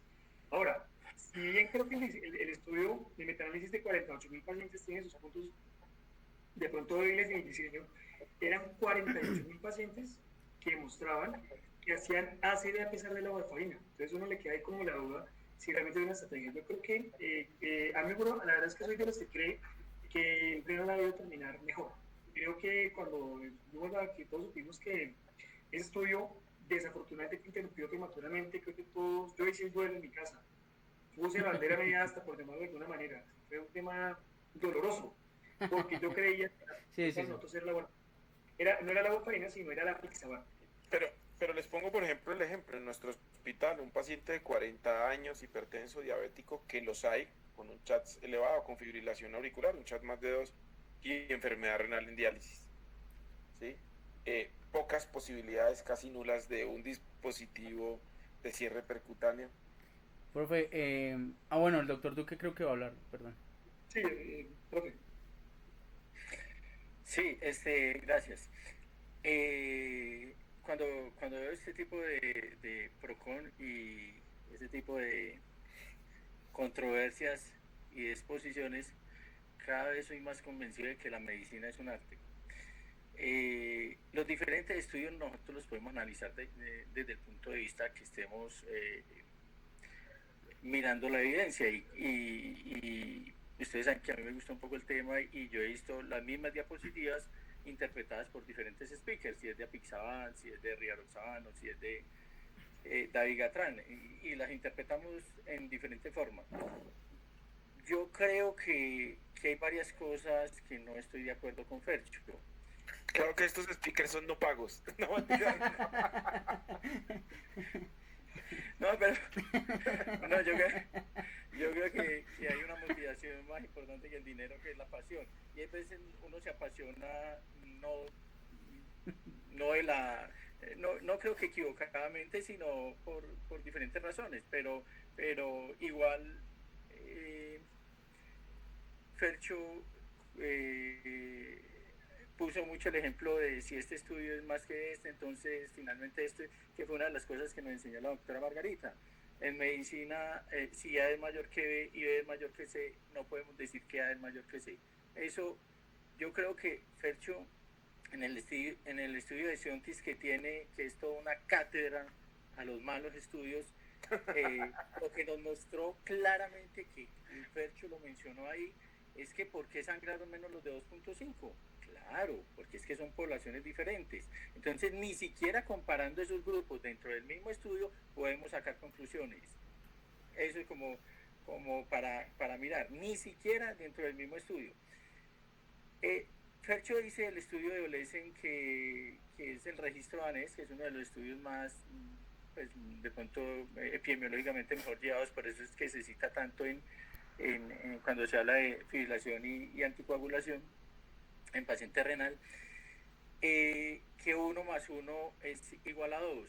Yo le ayudaría un poquito a Fercho, porque 1 me imagino que es el riesgo de sangrado, 1 es el riesgo de isquemia. Yo le agregaría que 1 más 2, porque en ese estudio, en la tabla de la derecha, ustedes vieron que paciente renal con fibrilación auricular doblaba el riesgo de riesgo isquémico, pero triplicaba el riesgo de sangrado y cuadruplicaba el riesgo de muerte. O sea, 1 más 2 es igual a 3, pero 1 más 3 es igual a 4, que es lo que nos da el riesgo de sangrado. O sea que en ese estudio yo creo que sí es claro que los pacientes sangraron y se murieron muchísimo. 40%, 38%, los pacientes que tenían falla renal estaban muertos al año. O sea, al año 4 de 10 estaban muertos. Por eso es que cuando usted menciona lo del estudio de el renal, que eran pacientes enfermos, es que un paciente con fibrilación auricular y falla renal es un paciente aliviado, un paciente muy enfermo que casi la mitad están muertos al año. Entonces, obviamente no pueden tomar como criterio de inclusión sobrevida a 5 años, ni siquiera al año, porque ya la mitad estaban muertos. No, pues yo soy un convencido de que el paciente renal con fibrilación auricular tiene más riesgos de sangrar. Yo creo que los estudios son relativamente consistentes en que sangran más. De hecho, ahorita no lo mostraron acá, pero está uno que salió ahorita, que precisamente está ahí en el chat de revisiones 6 y 30 de marzo 24, que muestra que definitivamente la anticoagulación en el paciente renal sangran más y no tienen beneficios isquémicos, que es publicado en el JAC.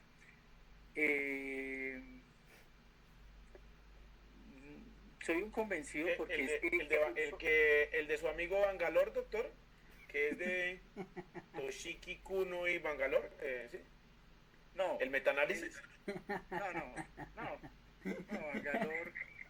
Bangalore es, hasta ese metaanálisis lo hizo mal. O sea, Bangalore donde pone la mano siempre pone el veneno y siempre lo pone, hasta este metaanálisis que hizo en anticoagular. De hecho, yo creo que hasta ese está mal. No, es el de espérate si lo encuentro por acá para decirles, pero es el marzo 24, uno que salió ahorita en marzo 24 en el JAC. Ah, bueno, no, porque hay un metaanálisis de ahorita de enero del 2020. ¿Sí lo vieron? Pero a ver. Y lo que yo pienso en los estudios retrospectivos es eso que dijo Fercho. O sea, claro, los médicos ajustamos nuestros pacientes para darle lo que queremos, pero eso, ¿qué es lo que nos muestra? Que le quita toda validez. ¿Están viendo mi pantalla? No. ¿Pueden verla? Sí, profe, sí se puede ver. Ahí sí. Sí vieron este metaanálisis. No, yo no puedo verla. No, un momento. No, ahí se ve como la pantalla, pero no. O sea, no vemos. Yo veo la cámara del doctor Palomino. Exactamente. A ver, no sé, pero ¿cómo hago? Pero abajo. Hay que darle, el profe está transmitiendo. Dejar de mostrar, listo. Ya. En la opción.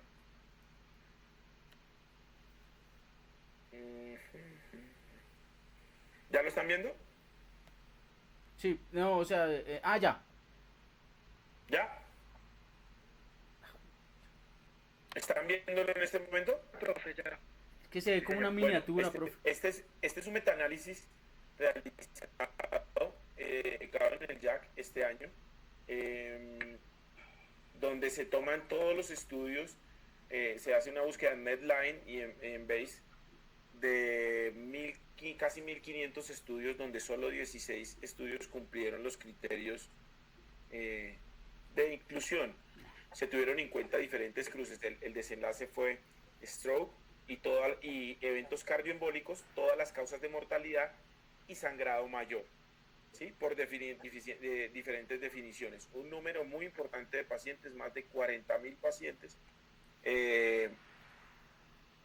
donde se evaluaron varios desenlaces. Lo que les decía, Edoxaban carece, estos fueron los estudios que se evaluaron, Edoxaban carece de estudios para análisis y realmente hay muy pocos estudios que incluyen dabigatran, rivaroxaban y apixaban, ¿cierto? Dentro de los desenlaces de este estudio encontramos, vamos al diagrama, ¿cierto? Que principalmente en el efecto, en el desenlace primario de desenlaces embólicos o de ACV y eventos cardioembólicos, no hubo una diferencia estadísticamente significativa entre warfarina, no anticoagular y apixaban, ¿cierto? Entre la comparación entre apixaban, no anticoagular y warfarina, con 2.5, con ese mismo desenlace, 2.5, no hubo diferencia. Sin embargo, sí hubo diferencia en otros desenlaces como apixaban 5 comparado con, este es el efecto de otros versus apixaban, ¿sí? En el desenlace secundario que es muerte. En el desenlace secundario que es muerte hubo una diferencia estadísticamente significativa a favor de apixaban 5 versus warfarina, no anticoagular y los otros DOACs, ¿cierto? Esa diferencia se mantiene con apixaban, se mantiene frente a apixaban de 2.5, o sea, apixaban 2.5 tampoco mostró beneficios y muestra otros datos importantes, como que, por ejemplo, a dabigatran le va peor incluso que a warfarina en temas de sangrado y al mismo rivaroxaban, ¿sí? Entonces, digamos que como conclusiones, yo se los puedo mandar, las conclusiones. Sí, un momento, ¿puede colocar por favor la parte de abajo de la tabla? Estoy revisando un segundo que corresponde porque todos son desenlaces secundarios. Yo no sé cómo ustedes pueden mirar esa pantalla. O sea, es que no. Ahí. No, es que digamos que ahí lo que toca ver exactamente a qué hacer referencia, cuál era la definición de desenlace secundario. Y toca mirar también cuál es el pivotal que arrastra. Póngale cuidado, el desenlace primario fue ACV y eventos, mire, los 3 desenlaces que se miden los podemos ver acá, arriba. Yo pienso que es secundario. Yo no puedo ver la pantalla. Mire. Tampoco la puedo ver. Yo veo la miniatura. ¿No? Ay, yo hablando como un... No, pues yo le creo, no, profe, profe, pero... yo sí la veo. Profe, yo sí la veo. Lo que pasa es que tienen que darle a la derecha. No, profe, estaba bien. A la derecha, profe, donde está la foto de todos, ¿cierto? Hay una cosa que es donde se está transmitiendo. Tienen que darle clic a donde se transmite. ¿Cómo así? O sea, profe, ahí donde dice personas, dele clic. Y ahí salgo yo, sale X, sale el profe Gustavo. Y hay un segundo que dice Gustavo Palomino, entre paréntesis, presentación. Tienen que darle clic ahí. Pero es que yo le doy no... la pantalla del doctor Palomino. Yo le doy no pasa nada. Ya. En el iconito que dice fijar pantalla. Usted le dan clic y aparece como un punzoncito. Le dan clic ahí en fijar pantalla en el que dice Gustavo Palomino presentación. Ya. Sí. Listo. Ya. Bueno, entonces, yo llevaba hablando un montón de tiempo. Lo que pasa es que en general, profe, no, estuvo bien, profe. Es que en general, profe, el endpoint primario suele ser stroke, ¿cierto? No. Suele ser sangrado. En estos temas de anticoagulación hay dos tipos de endpoint. Un endpoint de seguridad y un endpoint de eficacia. El endpoint el endpoint primario fue obviamente stroke y eventos embólicos. También hubo un endpoint de todas las causas de mortalidad. Los cruces, ahí ven los cruces de los diferentes estudios, un endpoint de seguridad que habla de sangrado mayor, que obviamente sabemos que hay una heterogeneidad en los estudios en la definición de cada uno de estos endpoints, ¿no? Que es lo que lleva a la dificultad del análisis también. Y aquí lo que veíamos y lo que, bueno, estos son los diagramas de Forrest, no los habían en cuanto al endpoint primario de ACV y desenlaces eficacia, stroke y eventos embólicos, ¿cierto? No hubo diferencia. Ahora, ¿qué comparamos? Comparamos no anticoagular, warfarina, apixaban y otros DOACs como rivaroxaban o dabigatran, pues si midieron ese desenlace. Lo que dice y lo que muestra el metaanálisis, que ha sido muy nombrado y fue nombrado en el JAC, incluso aquí en esto, es que no hay diferencia en el endpoint de ACV o eventos embólicos. Eficacia. ¿Cierto? Cuando miramos en eficacia en cuanto a apixaban 2.5, tampoco hubo diferencias. ¿Cierto? Comparaciones, otros versus warfarina, no hubo diferencia. ¿Cierto?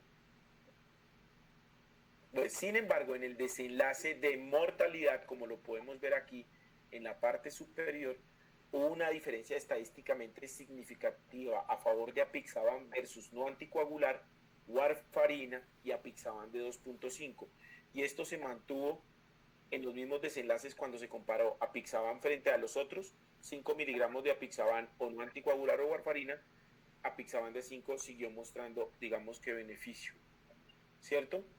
En el desenlace de sangrado, de seguridad, de sangrado mayor, se observó que el rivaroxaban frente a los otros tenía digamos que a los que peor le fue a dabigatran y al mismo rivaroxaban y a warfarina, ¿cierto?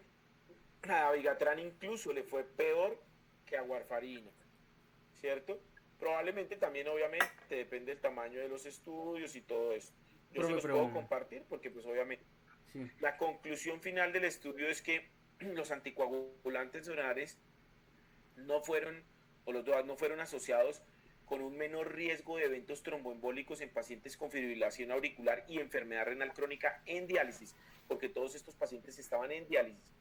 Que los pacientes que recibían apixaban de 5 miligramos 2 veces al día tenían digamos, menor riesgo y era significativo en cuanto a mortalidad versus apixaban 2.5, warfarina y no anticoagular. Y que la warfarina, el dabigatran y el rivaroxaban fueron asociados con mayores eventos desangrados comparados con apixaban y no anticoagular. Esto es o sea, obviamente, como sabemos, van a encontrar muchas inconsistencias, mucha heterogeneidad y ausencia de ensayos clínicos. Sin embargo, abre la puerta pues también a la discusión, a propósito de la discusión, por varias razones. La primera, yo creo que si vamos a decidir anticoagular, claramente warfarina ya en este grupo empieza a ser relegado a que no se debe utilizar, produce calcifilaxis, aumento de la falla renal, digamos que altera unas proteínas de la matriz extracelular que hacen que haya calcificación de las arteriolas renales y esto lleva a un deterioro de la función renal, probablemente no vamos a utilizarlo. Y lo otro es, ¿por qué si el 20% de la eliminación de la apixaban es renal, solo el 20%, ¿cierto? Y no es susceptible de dializar, ¿por qué le va mejor a los pacientes o se sugiere un mejor con dosis de 5? Lo lógico, ¿no? Entonces, profe, ahí les dejo esta... Yo digo, profe, ¿usted podría dejarme ver de pronto quiénes son los autores del estudio, profe? Qué pena. Por eso le dije y su amigo, doctor, su amigo, toca que lo llame. Claro, seguramente el doctor Mangalore ya va a publicar eso. No, yo qué creo, profe, yo creo que... Sí. Este metaanálisis de Kuhlman, sí, claro. No, yo lo que pienso de Mangalore, pues nos dice que con la frecuencia cardíaca elevada protege el riesgo cardiovascular. Yo creo que decir que el apixaban es mejor después del fracaso del renal. Yo no creo que el fracaso del renal haya sido que... y estoy de acuerdo con Fercho que no se puede interpretar, o sea, pero Fercho le dio más interpretación epidemiológica y que que inclusive yo en el Congreso, o cualquiera de los que mencionamos el renal, habló más del renal Fercho que nosotros. Estoy de acuerdo que no se puede interpretar. El fracaso del renal es que no se tuvo los pacientes, que una casa como Pfizer, que estaban interesados porque esto es de interés mundial, o sea, todos estábamos esperando los desenlaces del renal, o sea, si no lograron con las expectativas que se tenían montar un estudio, estoy de acuerdo, el paciente con fibrilación auricular y falla renal crónica es un paciente escaso, no es mucho. De 100 pacientes con fibrilación auricular, 33 son renales, de los cuales 30% están con depuración por encima de 30, 2% están entre 15 y 30 y solamente 1% está en diálisis. O sea que realmente esos pacientes son escasitos, o sea, tampoco es que sean mucho dentro del grupo de la fibrilación auricular. El fracaso del renal para mí no fue que hayan demostrado nada. Me llama la atención que a Fercho le parece muy poquito la diferencia entre 25.6 de desenlaces y 18, poquito, pero era mucho la diferencia de un año de 68. Doctor, numérico. Numérico, por eso. No, profe, yo qué puedo decir en mi defensa. Me parece que si el estudio no se completó. Usted tenía la parte más fea, o sea, usted le tocó el hueso más difícil, que creo que era tratar de defender la anticoagulación. No. Creo yo que ese es parte del problema, por eso yo creo que tuvo un poquito más difícil el tema de la sustentación. Pero mire que Bueno, ¿aló? ¿Qué me la... No, profe, yo que, miren, el estudio no se alcanzó a terminar, no, pues yo no soy de la corriente que piensa que de pronto hay mano negra y que Pfizer son Illuminatis o algo así, sino pues realmente, sino que es difícil realmente conseguir esta población. Ver, la población total que necesitamos. Como siempre es de Monsanto, de Bayer. No, mentira, no. No, yo que creo, profe, mi opinión muy personal, mi humilde opinión. Se necesitaban 760 pacientes para poder interpretar el estudio, solo se lograron 140, eso ya es gravísimo, interpretar eso es difícil, es complejo y además de 132.000 pacientes del estudio del metaanálisis del análisis retrospectivo del doctor Olesen, solo 1.300 tenían diálisis de algún tipo. 901. Sí, el 77% estaban en hemodiálisis. Entonces, eso es difícil. Eso es muy difícil. No, por eso. Pero entonces lo que tenemos que concluir y lo que sabemos es que no hay ningún estudio. No hay estudio. Y en lo que se puede ver en lo de las gráficas, que no mostró las gráficas, pero es que la mortalidad sí en lo que no se puede interpretar, pero sí fue mayor en el grupo de la Pixaban. Que se murieron de otras causas, bueno, sí, se les puede decir a los hijos de la gente que murió que bueno, su papá no murió sangrando, pero murió por una causa asociada al grupo que tomaron apixaban. Pero no es raro que están más mórbidos, esos pacientes eran mayores a 75 años mucho más frecuentemente, eran pacientes que en general eran más mórbidos. Era un estudio aleatorizado, Fercho, era un estudio aleatorizado. Si usted está cuestionando la aleatorización de un estudio que es diseñado para ser aleatorizado, dígame.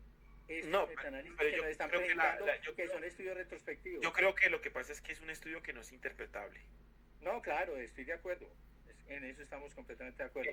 Que no es interpretable. Pero, ajá. Siga. No, como para concluir, porque este es un tema, además de que sí, cada uno tiene su punto de vista. Mi punto de vista en esto es que es muy complejo porque todos los estudios que se han hecho con warfarina, la inmensa mayoría de estudios han ido a favor de que sangran más. Cuando se hacen metaanálisis, desafortunadamente este registro danés, que es de 10 años, que es de 132.000 pacientes, que jalona mucho pacientes, solamente con 901 pacientes en diálisis, este estudio fue el que mostró que no, que sí les va bien con warfarina. Pero es que es un estudio, los daneses reportan un tiempo en rango terapéutico del 80%. Eso no se logra en ningún estudio, ni siquiera los estudios... No, en ninguna clínica de anticoagulación, de ningún lado. Ni en ningún estudio, eso lo han reportado los daneses, 80% en tiempo en rango terapéutico. Entonces, cuando se mete este estudio en un metaanálisis, obviamente que infla los datos, pero el resto de estudios que se han hecho a nivel mundial, les va peor, sangran más. Entonces, yo creo que hay, hay dos grandes conclusiones en este grupo tan heterogéneo de pacientes, y a la luz de la poca evidencia que tenemos concluyente, es que casi cualquier conducta estaría bien no anticoagularlos, podría estar o ser tentativa la anticoagulación con apixaban en este caso. Sin embargo, ahorita hablando con la doctora Larrarte, ella lo terminó, si se lo ponen nosotros se lo quitamos. Entonces, porque finalmente finalmente los nefrólogos se ven abocados a muchas dificultades, y créame que lo suspenden. No, profe, yo quiero decir algo, mire, y yo creo que apliquemos esto a la vida real. Yo creo que uno no puede dejar solo a un paciente. O sea, si un paciente hace enfermedad renal crónica, entra en hemodiálisis, es cierto que este paciente sangra más, ya por el simple hecho de tener enfermedad renal crónica, pero también es cierto que ese paciente tiene un riesgo muy alto, y a eso era lo que yo me refería de 1 + 1 = 2, tiene el riesgo de la enfermedad renal crónica y tiene el riesgo de la fibrilosis auricular para hacer una ACV. Voy a ser abogado del diablo porque he tenido 2 pacientes a los que les he puesto apixaban en diálisis, pero voy a ser un abogado del diablo. Dígame, ¿qué recomendación fuera de la guía de fibrilación auricular de la AJA, el update, hay en Colombia para utilizar el apixaban? Ninguna, es off-label, no lo protege ni siquiera la ley. O sea que si usted lo utiliza en ese tipo de pacientes, tendría que generarles un consentimiento informado que tiene que ir anexo a la historia clínica para poderlo utilizar. Por eso, yo no lo he hecho. Por eso, profe, yo mencionaba. Percho, es que yo creo que ahí es cuando no entramos en unos grises de pacientes que tienen que tener alto riesgo cardioembólico, con pacientes muy joven. Yo creo que uno tiene que comenzar a pensar en terapias alternativas. Por eso yo mostré una gráfica de un estudio donde el riesgo de ACV era menor en pacientes, por ejemplo, con cierre percutáneo auriculilla. Pasa que obviamente es un procedimiento caro, o sea, eso puede salir perfectamente en unos 60 millones de pesos, porque vale casi 40 millones de pesos el dispositivo, no lo ponen en muchos sitios. El eco es fundamental. Hay algunas limitaciones, la recomendación no es muy fuerte y requiere mínimo 45 días para epitelización, o sea, hay que anticoagularlo, por lo menos doble antiagregarlo. Profe, lo que pasa es que eso por lo menos puede ser una opción. O sea, lo que pasa es que eso desde el punto de vista, si uno lo va a ver médico legalmente hablando, creo que eso sí tiene evidencias en días. Sí. Y la apixaban, hombre, o sea, puede que podamos pegarnos a la guía americana. Ahí uno no sabría si tenemos la parte de sustento legal para eso. Profe, ¿aló? Sí, no, pues yo lo que voy a decir es, bien, ahí la guía americana lo recomienda. Nos quedan 3 opciones. 1, no hacer nada, no me parece. 2, anticoagularlo con lo que nos dice la guía americana, con estudios. 1 que no se concluyó, un estudio retrospectivo que estoy de acuerdo con el doctor Duque, que de pronto hay que mirarlo con pinzas, porque pues obviamente la dosis de 2.5 fue en pacientes muy mórbidos, pero yo creo que eso nos habla de que los pacientes hay que escogerlos bien, como pasó con la terapia antiagregante dual. Y no solo eso, sino que la otra opción sería ponerle un cierre auriculilla, pero ¿cuántos hemos hecho? Ninguno. Por eso, entonces, si hoy en día nos llega un paciente, profe, mientras el año que se le demora remitiéndolo, y le va a poner apixaban, ¿cuánto le pone? ¿2.5 o 5? Sí, yo tengo que mirar ese paciente, profe. Si ese paciente tiene alto riesgo de sangrado, tengo que explicarle muy bien que tiene un riesgo de sangrado y que firme consentimiento. Si el riesgo es bajo de sangrado, ya uno entra más tranquilo, pero la dosis que demostró mejoría en mortalidad en ACVs, 5 miligramos cada 12, y hay que mirar qué paciente realmente tiene un riesgo alto de sangrado, y ese paciente de pronto no le pondría pixa, sino que haría todo lo posible por poner un cierre de auriculilla. Ese sí es el paciente, riesgo de sangrado muy alto, cierre de auriculilla, riesgo de sangrado no tan alto, paciente joven, hemodiálisis, por diabetes, bueno, que de pronto es hipertenso, listo, apixaban 5 cada 12, pero el paciente en falla cardíaca, con cáncer, con un cáncer que de pronto está en remisión, pero pues que es igual cáncer, que tiene anemia, que mejor dicho está jodido, ese paciente no dice, ¿tiene una sobrevida mayor a 1 año? Sí, pongámosle el cierre auriculilla. Le ponemos quimio a un paciente con un CA estadio 4 y eso vale un platal. ¿Por qué no podemos ponerle un cierre a un paciente que tiene mejor pronóstico? Totalmente de acuerdo. Ese sería mi algoritmo. Por ese paciente que tiene cáncer, ¿por qué no ponerle nada, más bien? Pues que hay unos que sí tienen una sobrevida alta. No, pero vamos a cambiar el sangrado por ACV, no sé, por una hemorragia mayor. Bueno. No estoy seguro. Bueno, no sé si el doctor Duque quiera decir algo para finalizar. No, de pronto en la última pregunta de lo de las guías, recordemos que si hay una recomendación clara bueno, también fue una actualización, pero una actualización yo pienso que un poquito más seria, que son las guías europeas, las guías de anticoagulantes orales no asociados a la vitamina K. La recomendación es no utilizar anticoagulantes, o sea, no utilizar Apixa, no utilizar Edoxa, no utilizar Rivaroxaban, y la gráfica y la tabla la mostró Sosa en la parte doctor, de abajo. lo veo muy europeo, usted que era Tanaja. No, sí. Lo que pasa es que... Está viendo mucho La Casa de Papel, doctor. Después de ver estudios como los de Siontis, definitivamente uno sí replantea su quehacer médico. Profe Duque, yo le hago una pregunta al profe Palomino, de pronto sí, como dice el doctor, para finalizar. 3 escenarios. Primero, un paciente viene con enfermedad renal crónica, lo hospitalizan por alguna complicación y sale con hemodiálisis y está estable. Venía con Rivaroxaban 15 miligramos al día.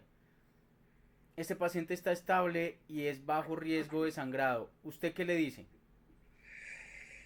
Bueno, lo que pasa es que ahí Fercho, yo creo que tocó un punto que me parece importante. Lo que pasa es que yo creo que el paciente en diálisis es un continuo como el continuo cardiovascular. Es diferente el paciente en hemodiálisis al paciente en diálisis peritoneal. Les va diferente. Hay estudios que muestran que les va diferente. Yo creo que ahí sí me parece que de pronto sería como para pensarlo, para una junta, para decidir. Los pacientes que estén muy cerquita hacia el 14, 15, ahí esos pacientes, pero en general, o sea, lo que pasa es que eso es complejizar mucho la medicina. Pero en general, yo paciente en diálisis no anticoagulo. Pero Fercho, yo creo que esa pregunta, porque entre otras cosas Fercho mencionó también lo de la proteinuria. Es diferente un paciente que tenga proteinuria, porque es que eso también le da más riesgo de trombosis. Entonces, lo que pasa es que hablar de bajo riesgo en un paciente en diálisis es difícil, porque sí puede que tenga Hasbled bajo, que tenga otras escalas bajas, pero la sola diálisis o el solo enfermedad renal crónica ya le da un riesgo de sangrado que no lo podemos tasar por las escalas que habitualmente utilizamos. Sí, no, de acuerdo, no. En general mi posición es que el paciente en renal crónico no lo anticoagula. Pero yo sí pienso que esa pregunta de Fercho sí sería como para considerar, o sea, no es tibiándome ni mucho menos, porque mi posición es clara en frente al paciente renal. Yo no anticoagulo pacientes, pero sí creo que es diferente el paciente. Y los estudios lo han mostrado que la hemodiálisis es diferente a la diálisis peritoneal. De pronto ahí habría cabida para que, pero es muy complejo, porque es que son tan poquitos los pacientes que no creo que vayamos a tener una respuesta con estudios aleatorizados. Y todos los metaanálisis busquen y encuentren la mitad que sí, la mitad que no. O sea, yo creo que es muy complejo. Listo. Bueno, yo creo que muchas gracias por la asistencia. Dentro de 8 días, doctor, vamos a hacer uno que va a ser isquemia crónica revascularizada y no revascularizada.